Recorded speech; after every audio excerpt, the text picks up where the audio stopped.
Hello and welcome to Barbecue. Let's make a bacon, sausage and zucchini hash.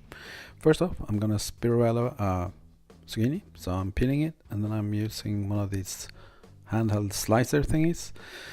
Just using it as something you could sharpen a pencil. It will cut it into spirals. I'm cutting the wide ones so I can choose between wide and narrow. Anyway, this is what I got. I cut the last piece up into smaller pieces, salting it a little bit and putting it to the side to get some moisture out of it.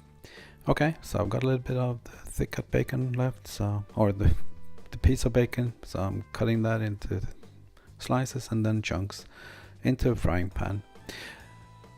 I have two types of salchicha, one with chili, one with garlic. Cutting them into dimes or into little medallions, whatever you call them, and into the pan they go. And as you can see here, they're both gluten and lactose free, but oh well, it just means that there's no starch in them. It's 0.8 net carbs per 100 grams, which is good. Okay, pressing the liquid out of the zucchini. This is the best way to do it. Okay, so I've just saved one portion for me here, adding the zucchini into some butter that I melted with it because I wanted a little bit fatter. And in the background you can see what the boys had. It's with tomato. That's it. Anyway, frying it up, getting it warm, and it's just a matter of plating it.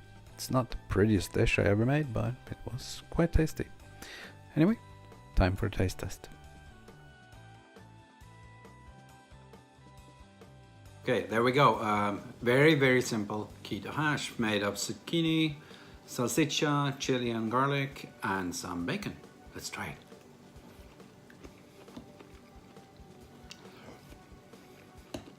Yeah, I think I caught the zucchini before it got too soggy. It's quite nice. I'm gonna enjoy this. Thank you for watching. Bye.